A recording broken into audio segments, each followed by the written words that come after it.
jaz sem Boštjan Nahbar in to je podcast Podrobnosti. Danes je to že 34. epizoda podcasta. V prejšnji, a pa ne bom nič ne. Prvo moram pozdraviti podcastarja. Anže, kje si? Evo me. Okay. Zdaj si me pozdravil. Imam dovoljenje, da nadaljujem. I'll allow it. Okay. Prej bi sam povedal, kako je vreme. Pa se veš, Ljubljana pa zima sta. Okay. Ljubljana, zima, pika. To je to, vse mi jasno. V glavnem, v prejšnji 33. epizodi smo govorili z Gregorjem Pavšičem, ki je dolgoletni avtomobilistični novinar, ki pa je del svojega dela posvetil športnemu avtomobilizmu in reliju. Veliko zanimivega in novega sem slišal o reliju v športu, ki ga prej res nisem dosti poznal, tako da sem moram reči, da dobil malo respekta do voznikov relija in tudi konec koncev do ljudi, ki ga spremljajo ta šport. A do sovoznikov pa ne? Sovoznikov se ne omeni, vse smo to povedali.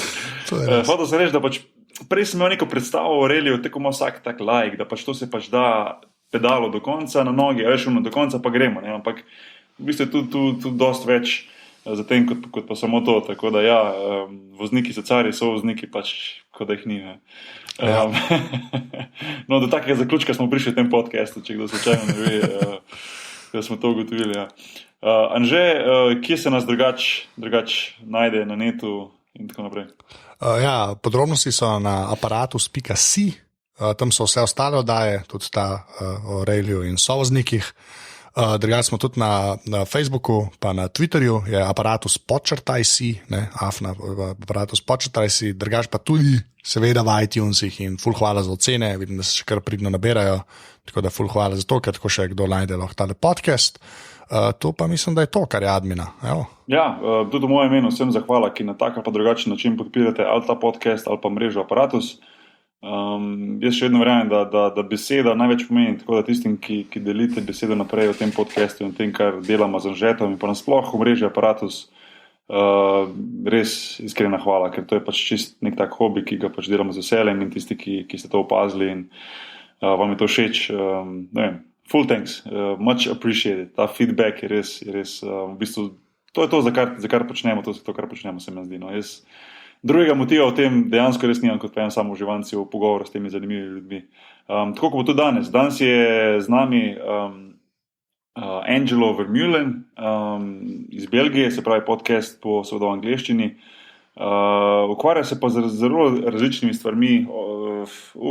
Mislim, ko sem bral njegov ta bio, pa vse to je to, kar je zanimiv zadev, da bo mogoče najbolj, da se podcast kar začne in da se posluša, ampak enostavno biologija, tehnologija, se pravi community, se pravi združevanje ljudi, to ga zanima, predvsem pa bi bilo zanimivo izpostaviti oziroma se pogovarjati in to že kome čakam, njegova misija simulacije življenja na Marsu, preživeti 4 mesece ob vulkanu na Havajih, ob vulkanu zato, ker bi to najbolj nekako simuliralo življenje na Marsu oziroma okolje na Marsu, preživeti tam na tej bazi, nositi vesoljske obleke, kadar so stopili ven in nekako te izkušnje dragocene, ki jih je nabral skozi to, je nekaj, kar se bo po mojem zelo zanimivo pogovarjati o tem. Pa tisti, ki že spremljate podcast, veste, da sem jaz malo freak na vesolje pa to, tako da to je pravno, kako reče, right down my alley, ali kaj že reče. Ja, ni up my alley, ne vem. A ne, ok. Ja. Preveč, ne smejo pregovorov začeti, veš. Ja. V glavnem, smo še kaj pozabili, lahko štartamo. Lahko štartamo. Neč pa Anže, štarti zadevo.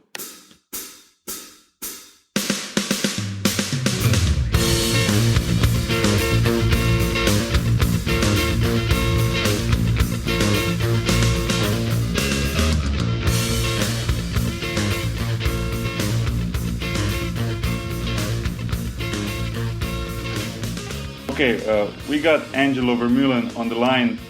Angelo, how you doing? I'm pretty good. I'm at home for a change. That's good. It's always good to be home. Now, where is home for you? Home is in the city of Sint-Niklaas in Belgium, close to Antwerp, which is a more well-known city. As always, we give our guests an opportunity at the beginning to maybe introduce themselves to the people who maybe do not know them. Obviously, you've done a lot of different things. You're involved in a lot of different things. But as an introduction, maybe you can you can tell us how you got started, is an early age with your interest in all the areas that you're involved with, biology, technology, community, and so on, and got to this point where you are now. Oh, yes. I think one of the labels that I often get is that I'm mixing art and science. And I'm also talking about it myself, of course. It's not just a label that people put on me artificially. I also talk about art and science.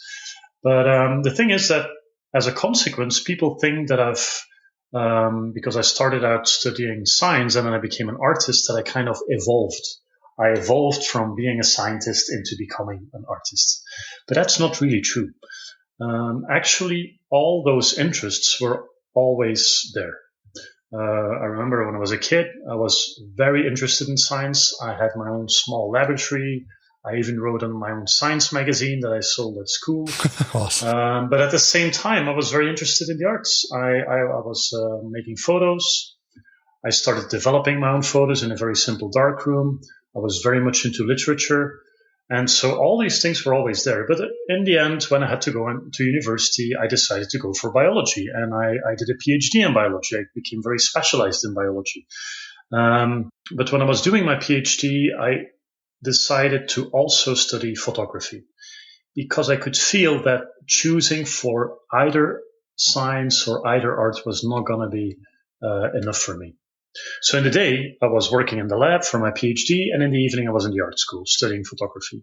And by the end of it all, I was both a professional biologist and a photographer.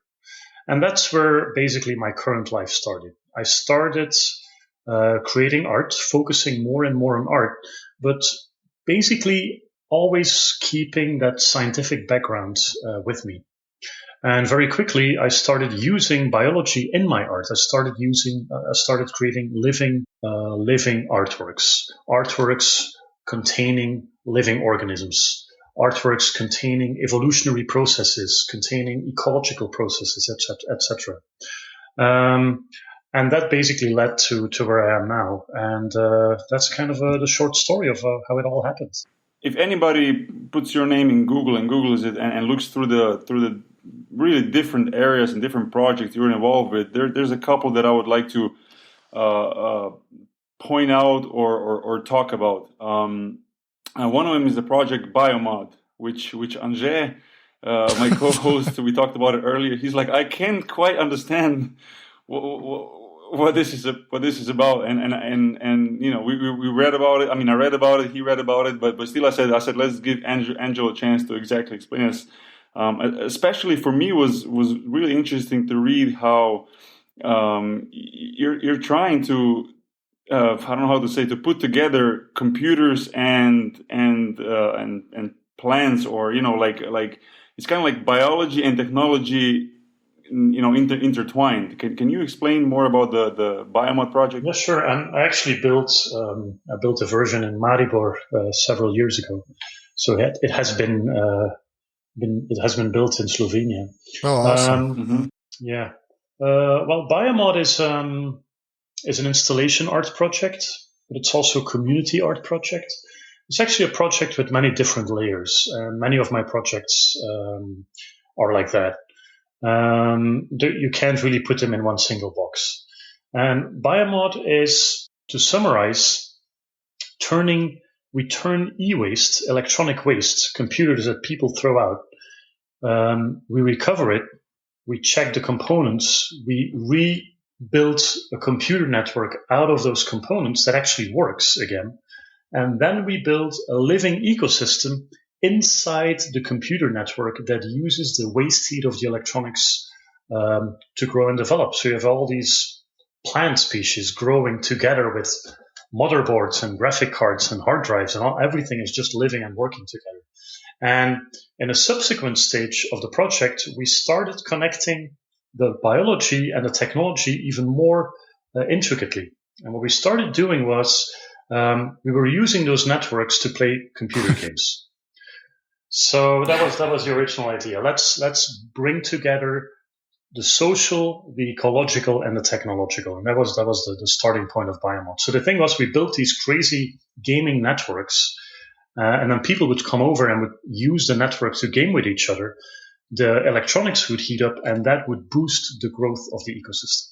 But during the development of the project, like I said, we wanted to make things a little more intricate. And we actually started feeding the game with data from the ecosystem. So it's basically that the game was being manipulated and generated partly by the dynamics of the ecosystem, by the growth of the plants, by the temperature of the ecosystem, by the humidity of the ecosystem. All of those data were being fed into the game. And at the same time, the game was connected to robotics and could, in this way, start taking care of the plants. So there was this very interesting back and forth in many different ways between living organisms and a computer network. Taking care of the plants, how? Well, we made very simple robotics. I mean, robotics is a big word, but what we did was, for example, we hacked a ultrasonic humidifier. It's a device that you can buy and you can put it in your house, and it sprays us fine mist every now and then just to keep your air moist. And we hacked it and then connected it to the artificial intelligence of the game. So the game could actually decide when to humidify which plants where. And then all kinds of other devices were being invented that could take care of plants. It was mostly had to do with providing water and moisture and turning on or off lights, stuff like that. So very simple things. But, the poetics is very strong. You've got a deep intertwining of living organisms and technology. But there's one thing that keeps coming back in Biomod that I didn't talk about, and that's the water cooling system. Very often in Biomod, we're using water cooling. Water cooling is a typical trick. A lot of people that build their own computers are using this. It's a very efficient way to cool your computer, much more efficient than using a fan. But instead of using commercial coolant liquid to run through our computer, we were using a culture of living microscopic algae. We were running living microscopic cells through the computer that were physically cooling down the processors to run the system. And this is technically symbiosis.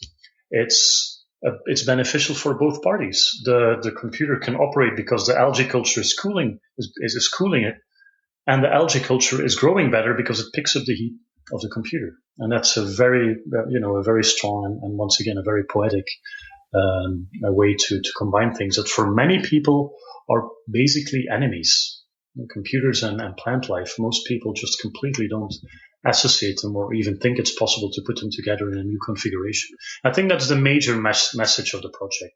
It makes people think differently about the relationship between nature and technology. Yeah, I was about to ask that, because how do you that was actually my question. How do you have plants and electronics in the same sort of confined space? Like, you had to, there must be some separation, right? You can't just expose No. They're all no separation.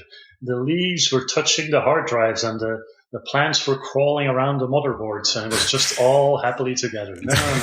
Yeah. Okay. Yeah, I'm looking at some of the photos on the biomod.net webpage, yes. and it looks amazing. It really looks something from like a futuristic movie or something. It's almost hard to believe that those things, like you said, plants and computers, that they work hand in hand. It's something that you definitely haven't seen before. Yeah, I'm actually setting up. I'm organizing a Biomod workshop in Kosovo, and in a few months I'll be over in Pristina, and we'll build a new one there. Okay, but it must have gone wrong at some point, right? With all of it. No, not really. At this point, knock on wood. Okay, yeah. But up to this point, well, the thing is, most biomods operated pretty well. The last one that we built, the last major one that we built, because I'm also doing these biomod workshops, like the one that's coming up in Kosovo. The last bigger one that I worked on took 14 months to develop. And that was in New York City, in the New York Hall of Science. It was part of an art exhibit. And there we prototyped this concept that I just explained. I'm calling it entangled reality. It's like the game world and the natural world are completely entangled because the game world has impact on the biological world and the biological world has impact on the game world. So that's why I'm using that concept. And we basically made a prototype of this concept. But it was part of an exhibit in a science museum. And science museums have this constant flow of school kids visiting. And that's where you can see that a prototype like this is not strong enough to withstand hundreds of school children just, pushing every single button. So we had to shut down a few of the systems. That was the only occasion we were like, okay, we have to shut down a few things here. But on all other occasions, it works. It works well. It's not that difficult. There is as much as it is an artwork that turns people's perceptions upside down. There's also a lot of advocacy involved. It's about e-waste, and I'm actually teaching people how to turn things that are thrown out into useful objects again, and that's part of like I said, the advocacy of the project. Okay, but what exactly was the game? Like, what were people playing?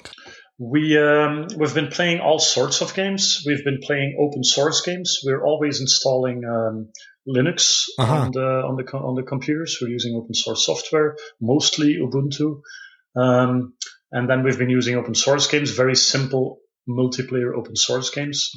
One of the first games we used was, for example, Tron. one of the Tron games, because it's quite nice how in Tron you also get this interesting mixing of a human who's being almost absorbed, digitized by a computer. By a computer. It's like living inside a computer system. So we kind of like that metaphor. But then later on, like in the Philippines, we made our own game, and was basically a bit of a translation of local mythology. Local ecological mythology was translated into a retro-styled game, also multiplayer. And then for the last major version of the project in New York City, we made a very elaborate game that included the sensor input and the robotics that I just talked about. And it's okay if the hardware has to run Ubuntu, right? But like most of the pictures I saw, you have like CRT monitors, since it's like old tech. Like how, like what? This is me. I'm a tech writer, so I'm sorry, but I need to ask this stuff. Like the computing power. Like what are we talking about here? Well, I've always been looking in the beginning. I was always looking for Pentium 4s. Oh, okay.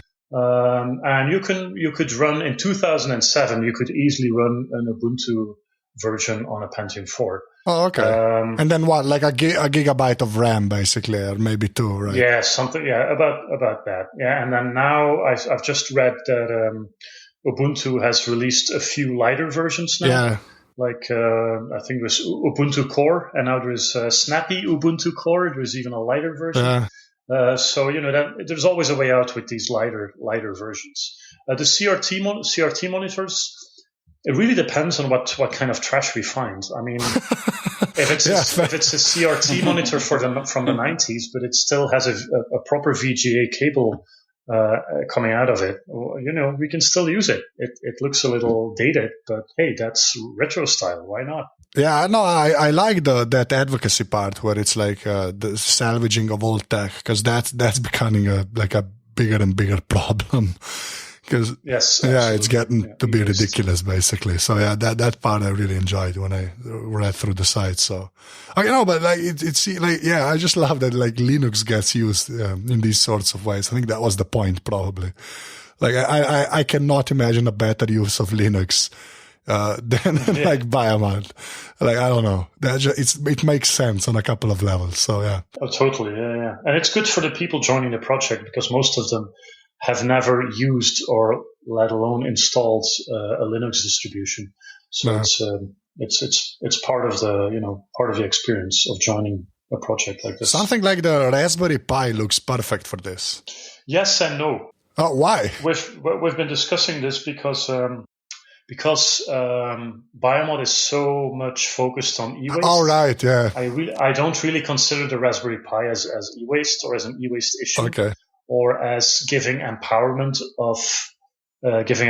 to people, to the machines they have in their house, because everybody has at least one computer somewhere tucked away, and their relationship is very different. That is true. Yeah. So okay, fair enough. I mean, we've been using Raspberry Pi in my other project, my other community project, Seeker, and that was in Ljubljana. We used the whole network of Raspberry Pis there, but. Yeah, it depends from project to project. Well, you just mentioned the project Seeker, which is is the way I understand it is a spaceship model which experiments with the integration of technological, ecological, and social systems. All in the reason try to enable long-term survival in a spaceship. You said that you also came to Slovenia to do this project, the Seeker project. Mm-hmm. Exactly, we built one in Moderna Galeria in Ljubljana just a few years ago, really relatively recent. It's actually not really a spaceship; it's a starship. There is a difference. There is a difference. Tell the difference to those of us who don't know the difference. We're talking about interstellar travel. We're not talking about interplanetary travel. So a spaceship is more something you would use to explore the solar system, and a starship is something you would use to go to a different star. There's actually academic research in this field, and currently I'm doing a PhD on starship design at Delft University of Technology. So that's a topic of my current PhD is designing or coming up with new concepts, how we could build a spacecraft or a spacecraft architecture that could keep functioning over multiple decades, over a very long time, and over very long distances. And part of my PhD is actually this community art project, Seeker. And this is a grassroots project. So for my current research, I'm doing both engineering research through computer modeling and to collaborating with people at universities, but I'm also using a grassroots approach. I'm basically inviting people to come up with a prototype how a starship, according to that particular community that I start working with, how it could look like. And this is very interesting because when you leave that professional context, you get all kinds of different approaches. So, for example, right now there are two Seekers in development. One is in Kosovo as well, and the other one in the Atacama Desert in Chile. And the interests there and the preoccupations of people when we're talking about surviving into the future are very different. A desert in Latin America or the political situation in Kosovo, it's a complete different world. And so that context becomes part of the story of how people envision their future. And I'm actually guiding them, and I'm using the metaphor of the starship to, it's a miniature world. You have to reinvent everything because a starship needs to contain everything. It's not like you take a little bit of fuel and then after some months you come back home. No, that's it. That's your world. Everything needs to be there. Everything needs to be recycled. And so these prototypes are actually systems. We build water purification systems inside, food production systems. And then once we build them, as a sculpture, as a system, it's kind of a hybrid thing. We run our own isolation missions inside the spaceship. We run our own space simulation missions inside the starship. And that's what we did in Ljubljana as well. We locked ourselves up for multiple days inside our artwork, inside the museum, and we did not come out. In the evening, the guard would just turn off the light of the museum room and just go out, and we would still be in there.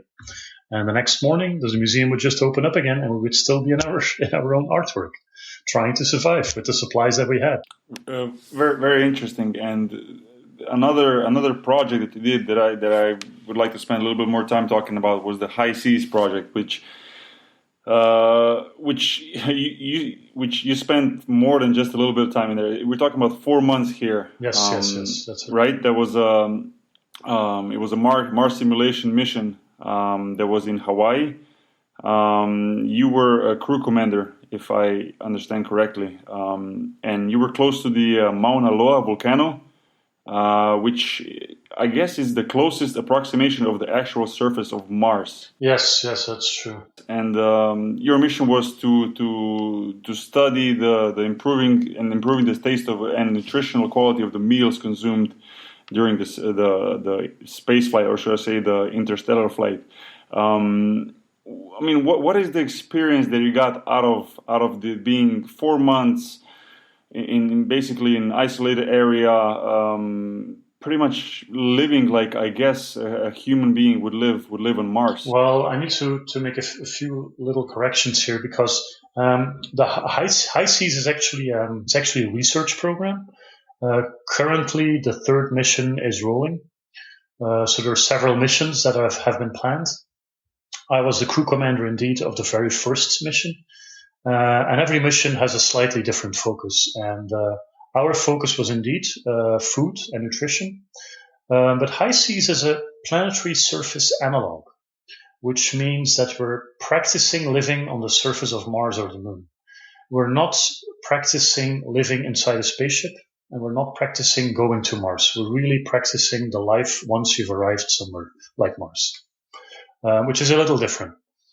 Because the architecture you're living in is quite different. You were really living in a base.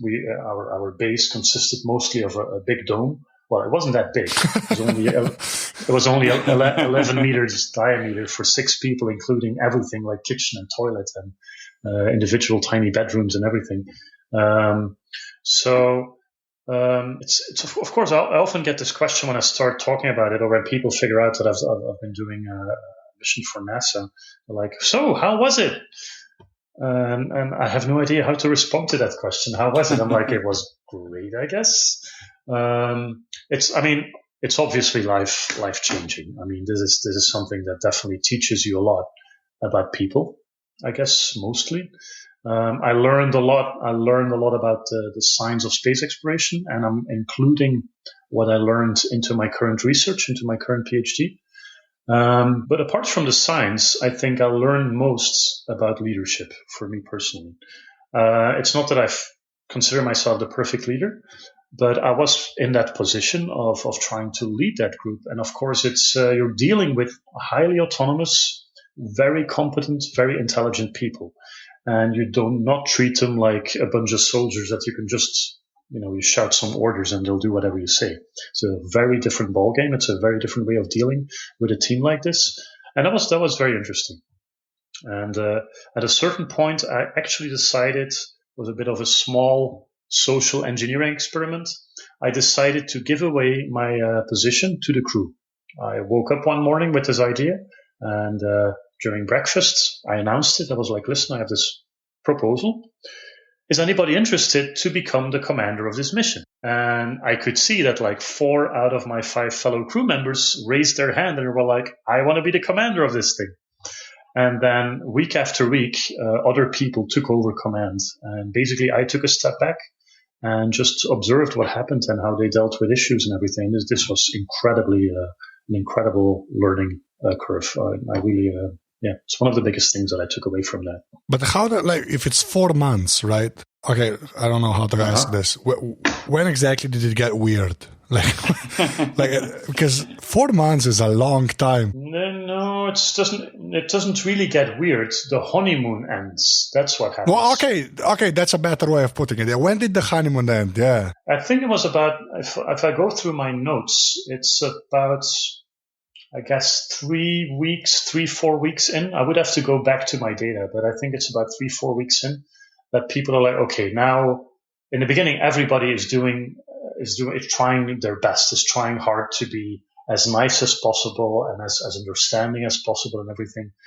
And then after about a month, you know each other so well, and you don't have to hide all the little details anymore of your personality.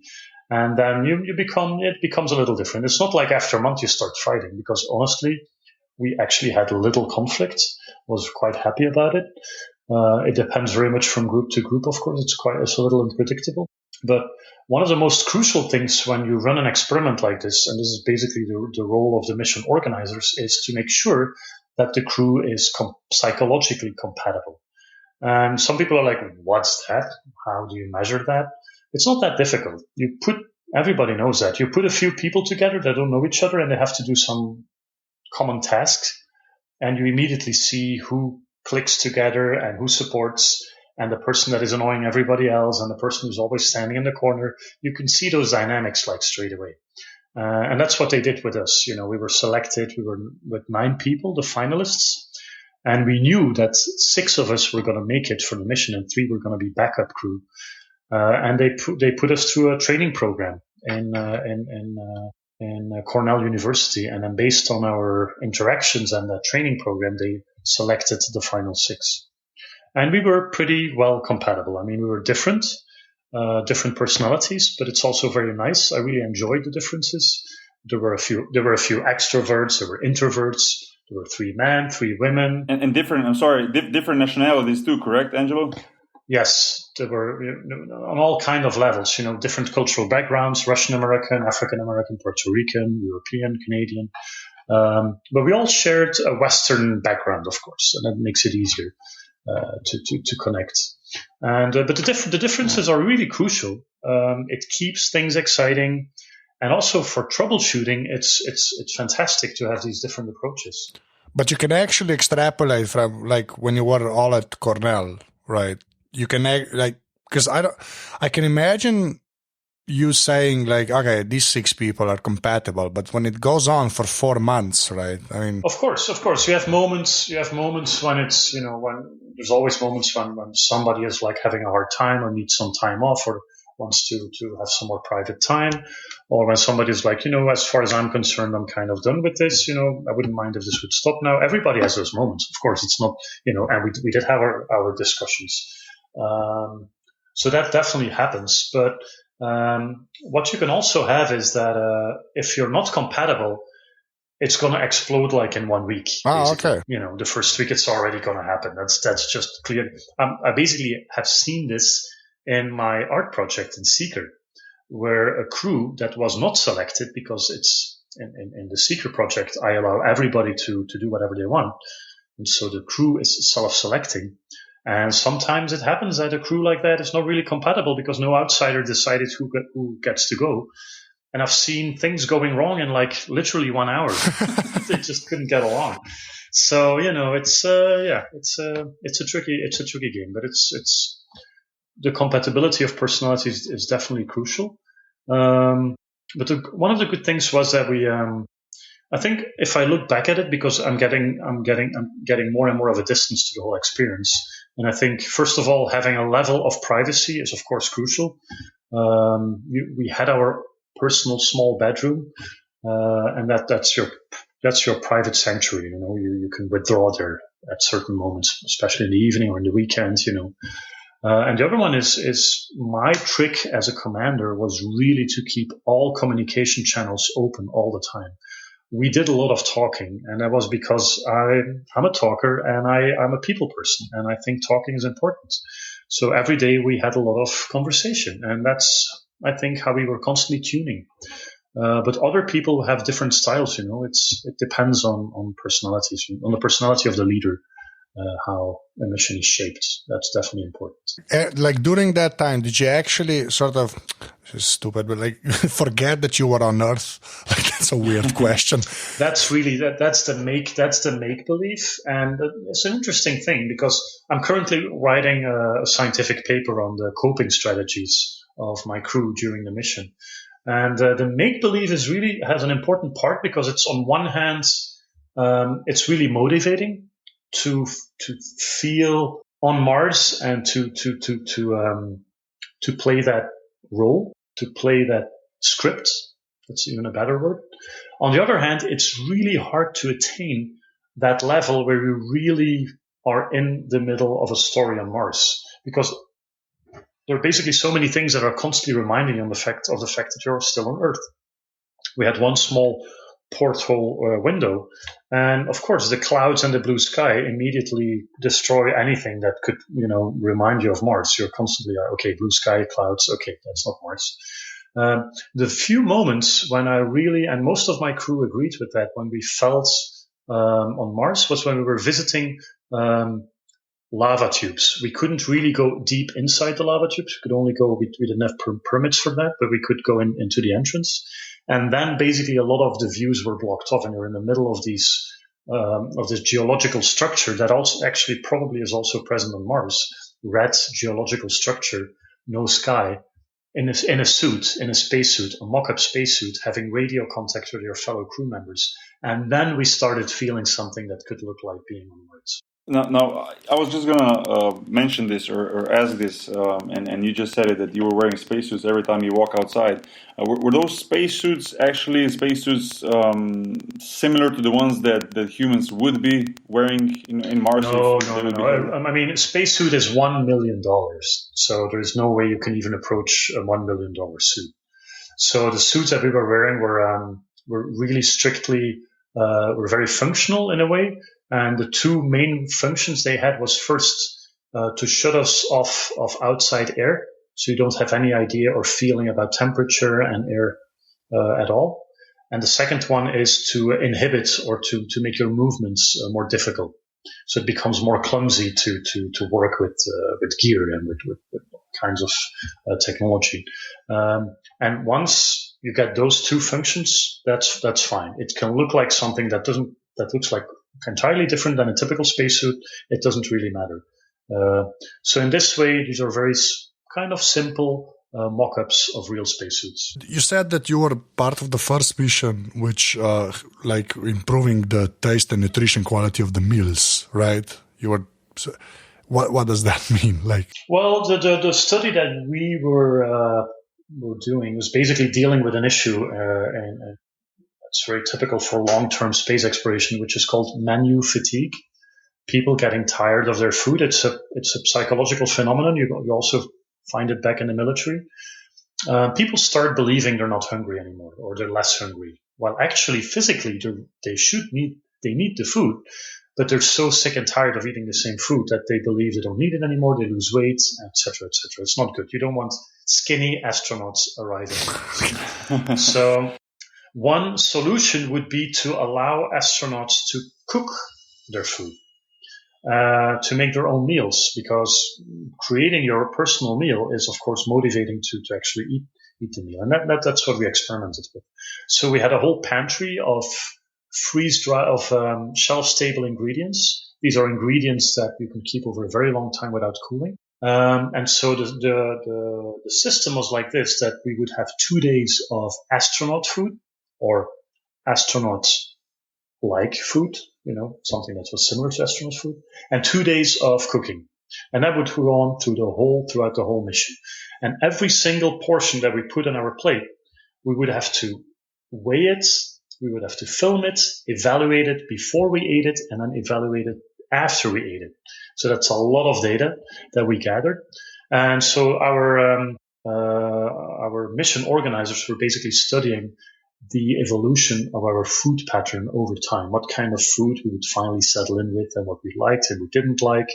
And so that was basically the study. And honestly, I don't have the data myself, because typically what is typical for space exploration is that when you're an astronaut, you're an operator, you run an experiment, but you don't analyze the data yourself. So I'm not analyzing those data, but I do have my personal observations, of course. And as you can expect, the meals that we cooked ourselves, even though these were shelf-stable ingredients, were way more popular than the ready meals that we were eating, obviously. And there are a lot of interesting social and psychological benefits to the cooking. First and foremost, we were always cooking with two. And so being with two in the kitchen, immediately, when people are making a meal together, they start talking and sharing things. This is very crucial. Like I said before, I believe that communication, keeping the communication lines open, is very important when you lock people up. So that was really good. But also it's an outlet for creativity, and that's really something you start missing, because everything is pretty similar every single day. So making something new, something novel that hasn't been there before is really very gratifying. So even cooking a completely new invented meal is very gratifying. And then finally serving it to the crew and sharing it and getting feedback on the meal is also really interesting from a social perspective. And it really generates discussion, appreciation, or critical comments, but it generates dialogue. So it's interesting on all these different levels. But then the big disadvantage is time. It takes time to cook. A ready meal, it's just you add some water, you heat it up in a microwave, and it's done. And so my guess is that for the future, cooking will probably be part of future space exploration, especially when people are living on a planetary surface. But it will be balanced with ready meals and the traditional astronaut food, because sometimes you don't want to cook. You just want to work. You've got a lot of work to do. Well, I don't know if I could adjust to that. Angelo, could you live like this for 4 months? Well, we're both tall. We should say that. Yeah, we're both. Okay. Yeah. Yeah, but I think once you're over like 2 meters, like we are, Yeah, Oh my we're God, both, yeah. I guess, what, we're going to say 205, 204, something like that. Yeah. Yeah, we're not built for the stuff like that. Like, 4 months in a dome, I don't know. It's sounds awful, honestly. Like, Okay. Yeah. What was your communication with the outside world? Did you actually live there as if you were in Mars, which means probably that communication was slow and there was some lag when you were sending messages back and forth to the let's say outside world? During our mission, the actual communication system that NASA was putting in place was still under development. So the first part of our mission, we actually still had internet access. We did not have any real-time communication. No SMSing or phone calls or Skype calls or anything like that. But then after some time, our email got delayed, 20 minutes one way. So it took 40 minutes for a message to go back and forth or to get a response to your message. And internet got blocked, except for a few necessary sites. So by the end of the mission, everything was pretty much like it would be on Mars. But like really, you could actually, this is, like, if you can send an email, right?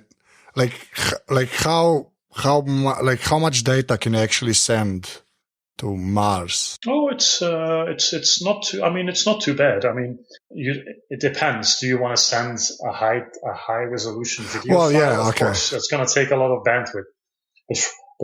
But an email, really? That's how many characters is that? That's not. I mean, with contemporary technology, that's not so much bandwidth. That's perfectly feasible. All right, and it's you said 20 minutes each way, right? So it's 40 minutes. 20 minutes each way, yes. I mean, the Mars rovers are sending high definition photos from the surface of Mars, and it's not like a huge problem.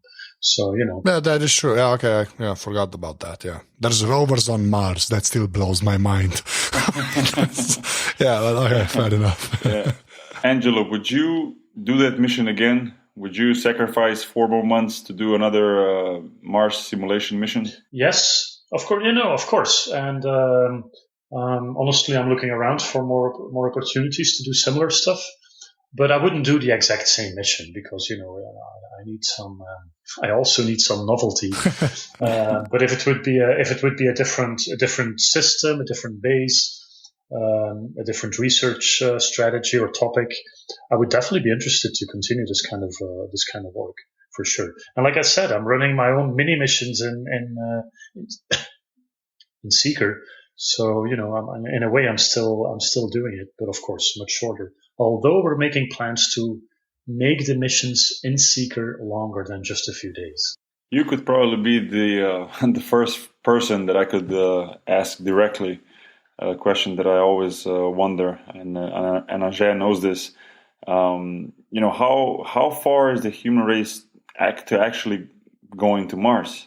I mean, we hear so many things about different private companies, such as SpaceX or Mars One, and so on, which are trying to basically send a human being to Mars. But since you probably know a lot of scientists, a lot of people in that field of exploration, of exploring the space, what would be your answer? How close are we? Well, the dream of going to Mars has consistently been 30 years ahead. In the 70s, they thought they were going to go to Mars in 2000. In 2000, they thought it was going to be 2030. Now they're squeezing it a little more, 2020 something. Sometimes you hear. Honestly, it's a very political thing. I mean, technically, we could go to Mars. We still have to develop new technologies, but we could pull it off. But the country that probably has the most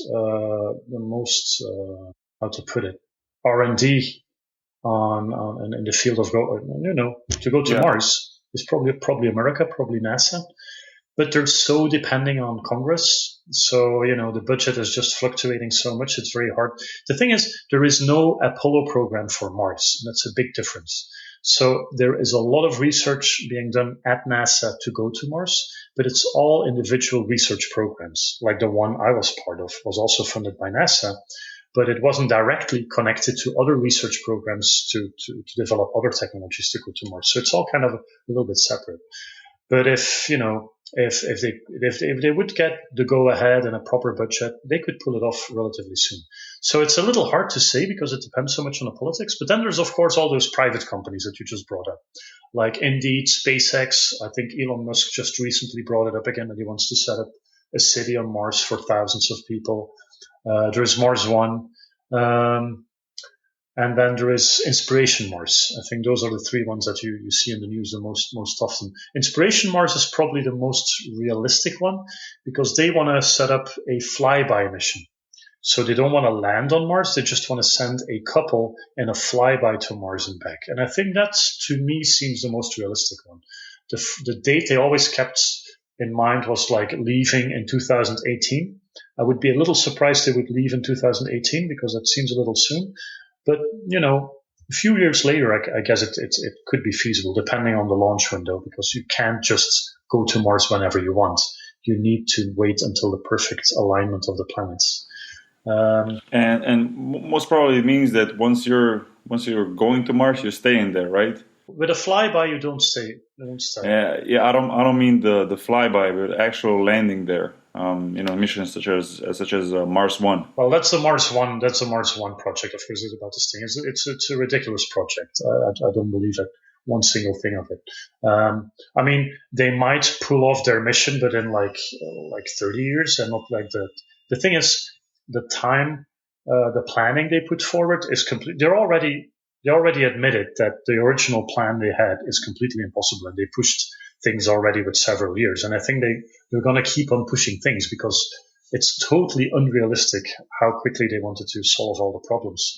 And one of the things they're always saying at Mars One is like, all the technology is available. It's just about putting all the technology together and just go. And that's just totally not true. There is no Mars base at this point. Nobody has a proper design for a fully functional and fully safe Mars living quarters. It has to be developed. There is at this point no system to land humans on Mars yet that properly has been tested. It's not available. None of those technologies is properly available. There are bits and pieces and ideas. And that takes time.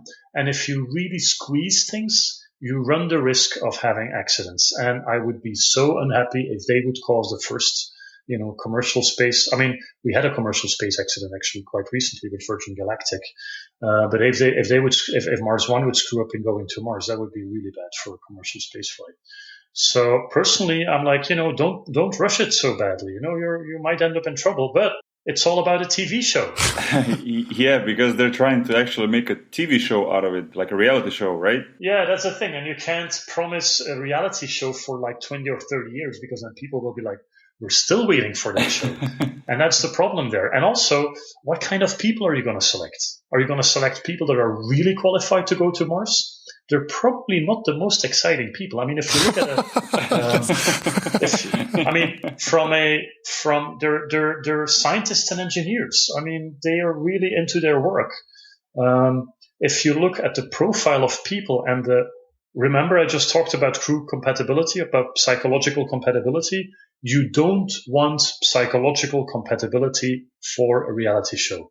It's the golden rule. Yeah. Look at Big Brother. You want the total opposite, of course. Of course. People are chosen because they are bound to fight, because that makes interesting TV. So how are you going to combine that, So there's that whole program is just, I really have a lot of issues with that. One thing that is positive about it is that they make the dream of going to Mars much more tangible for a huge audience, which is quite good. So, which leaves me with SpaceX. And honestly, SpaceX Elon Musk is talking a lot about going to Mars, but they actually don't develop technology to go to Mars.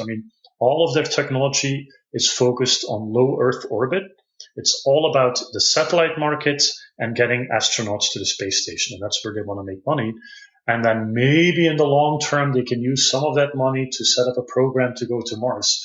But they're actually right now not working on Mars. It's more like a big conceptual framework they use to. It's a bit of marketing as much as Elon Musk likes to do that with the whole. Yes, he's very good at it. But once again, I like it. Going to Mars is part of our reality now, much more than ever before, and I think that's definitely a very interesting thing. So honestly, I can't answer your question. I can comment on all those programs, on the situation at NASA, which is not the situation which you had in the 50s and 60s, where you had an Apollo program, and very dependent on a very unstable Congress, basically. And then all these other commercial programs, I can give feedback on every single program, but I can't put years on it. I have no idea. Yeah, because when in our podcast, when me and Angelo always talk about space exploration or something like that, and I always bring up the dates, the numbers, the years when it's going to happen. Angelo always laughs about it. Yeah, because the numbers are nonsense, like most of the time. Yeah, it's mostly politics. Really. Yeah. I mean, there's so many issues that still need to be resolved. I think one of the main issues of going to Mars is definitely radiation. Apart from all the psychological aspects that are not going to be easy, I think it's probably going to be radiation issues. I mean, a solar flare could wipe out your crew. And just the regular radiation that's present there is also a huge hazard. Did you know that for Mars Inspiration, they want to shield their spaceship with the toilet waste? Really? I didn't know that. It's going to be a bit of a shitty spacecraft. Yeah, apparently. No, but that's actually because human excrement or any excrement is actually a really good shield for radiation, and so they want to use it. They want to use the toilet waste to build up a shield, and so to protect themselves, which is kind of weird. That's not kind of weird. That's the weirdest thing. But at the same time, it's this is sustainability. This is hardcore sustainability. You don't throw anything out. That's really a very interesting information. I had no idea about that. I mean, that used to be the design of the spacecraft they wanted to use for Inspiration Mars, but I would have to look it up again. I don't know if any changes have been made. What about the thing that we hear about terraforming the planet? How realistic is that? There's a lot of talk about it, but I imagine that's just not something that it's easy to do. I think it would take a lot of time and effort and technology to actually get to terraforming a planet. No, but terraforming is science fiction. Terraforming is not reality. It's complete. It's a nice concept for science fiction novels. And Star Trek. It's like Star Trek. It's like geoengineering. Yeah. Controlling. First of all, you have the challenge to create an atmosphere like Earth. I mean, that would take such a long time. Would technically be so complicated. But then also to keep controlling an entire atmosphere, like that, the composition would just be very balanced, and it wouldn't.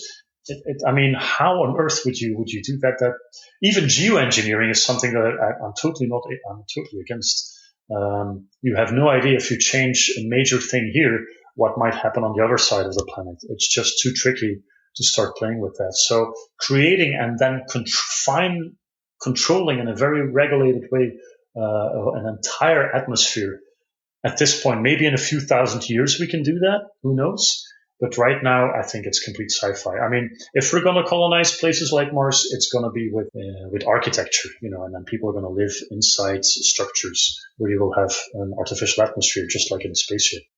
So Total Recall, basically. Yeah, Total Recall. Well, at the end, they... the whole releasing of the oxygen. That's true, yeah. Which is like, in a few seconds, they provide an entire planet with oxygen. That's mathematically, something is wrong there. It's just impossible. You're saying the Arnold Schwarzenegger movie has some crappy plot points. That's surprising, basically. Okay, I do have one more sci-fi question, because I think you might just answer that. Favorite Star Trek series?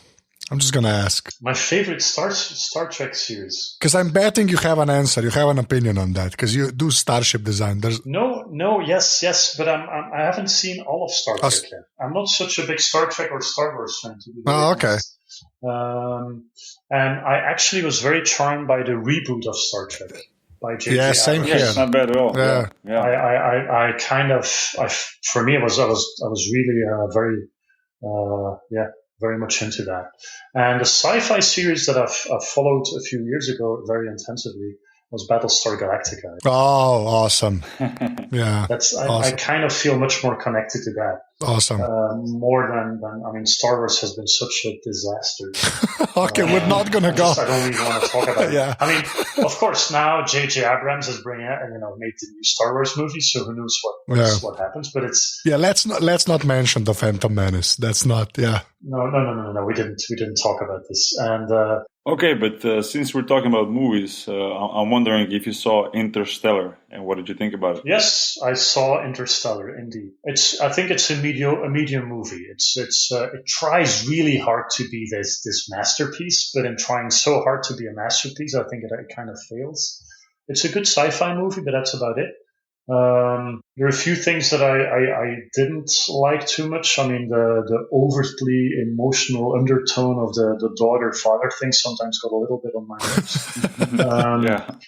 And then the whole concept of traveling through time using space-time warping is of course very interesting and is kind of correct. But there are a few major issues. I mean, the first one, flying so close to these black holes is it's just completely impossible for so many reasons. So that's kind of turns me off. And then also, ironically, at the end, when the main character is in this geometric structure of time and space, it's interesting how they try to represent time and space as a data set, basically, and you can just walk back and forth in this data set. But then the individual data within this huge data set are very traditional linear stories. It's a regular video you see in front of you.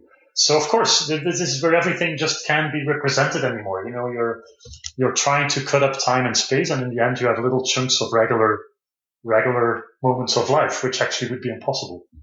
So it's a poetic representation. It was quite well done, but sometimes a little far-fetched. So I liked it, but I didn't have this feeling like, oh my god, this is like it almost felt sometimes like it so badly wanted to be 2001: A Space Odyssey. It wanted to be the new one for this era, and I don't think it succeeded in that. But it's still a nice movie. Yeah, I don't know. I kind of liked Interstellar. I was really excited to see how they're going to portray the whole interstellar travel. How the spaceship is going to look like, how they're going to go through the wormholes, visit different galaxies, different planets, and so on and so on. And it kind of reminded me a little bit of a movie that I saw maybe 10, 15 years ago called Contact, yes, which I really liked. Angelo, you saw Interstellar, right? Yeah, I saw it. Well, I'm a Chris Nolan fan, so yeah.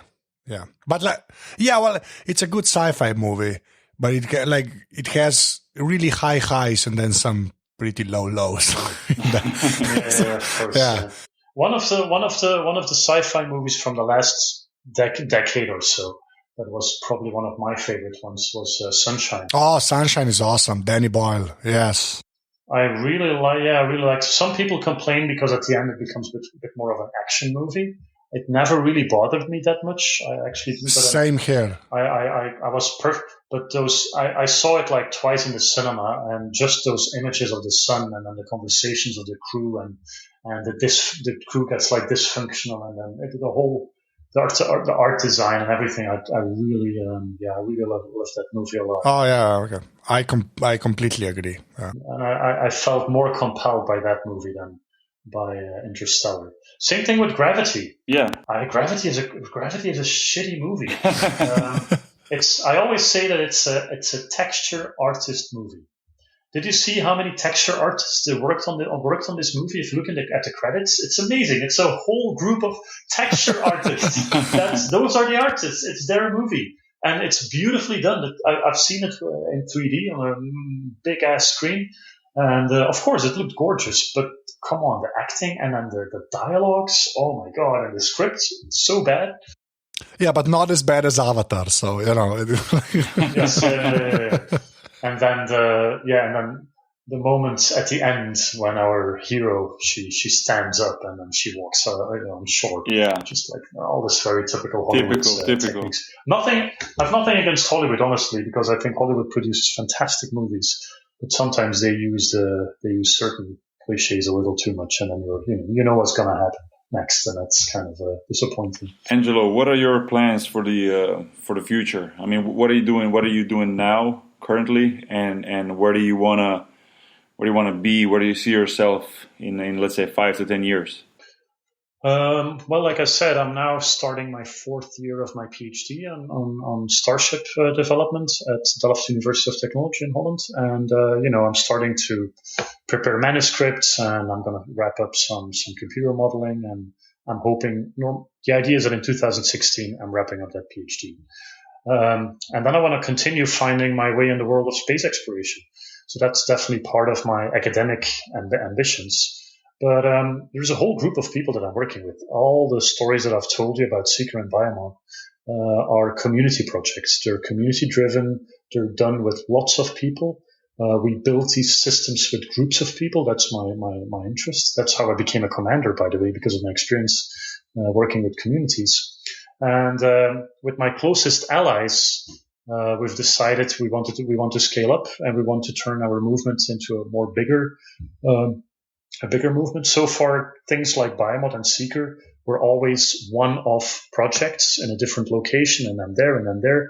And we basically would prefer to turn it into a worldwide movement where people would, just like an open source movement, would build their own Biomod versions and their own Seekers, and it would be spread through a much wider audience. So that's the art side. Mm-hmm. And that's really what I'm hoping to keep combining. On one hand, being an artist working with an open source philosophy, and on the other hand, being able to feed myself and my curiosity through academic collaborations. Yeah, that's great. Can you maybe tell the people who are listening who would like to get involved in one of your projects and who are interested, how to do that? How and where can they get involved and get in touch with you? I think the best way to start is to use one of the social media. I'm both with my regular name, Angelo Vermeulen. I'm on Instagram, on Twitter, and on Facebook. You can find me there.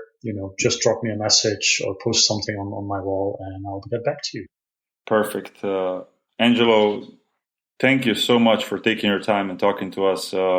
We've been going back and forth through the emails for a couple of months to finally find dates that fit for this conversation. I'm really thankful. Yeah, thank you. That you did that with us. We heard a lot of interesting things and learned a lot of interesting things. So, thanks again, and really best of luck in all of your projects. Thank you so much. It was a fun conversation. And you know what? Maybe in a few years' time we can have this conversation again, and we can see where we all are.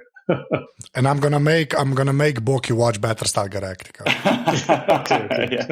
Yeah. So, Angelo, if you ever travel back to Slovenia and we're there, we'd love to sit down with you again and have a conversation behind the same table, not via Skype, and maybe see how your projects are moving forward, and it'll be fun. So.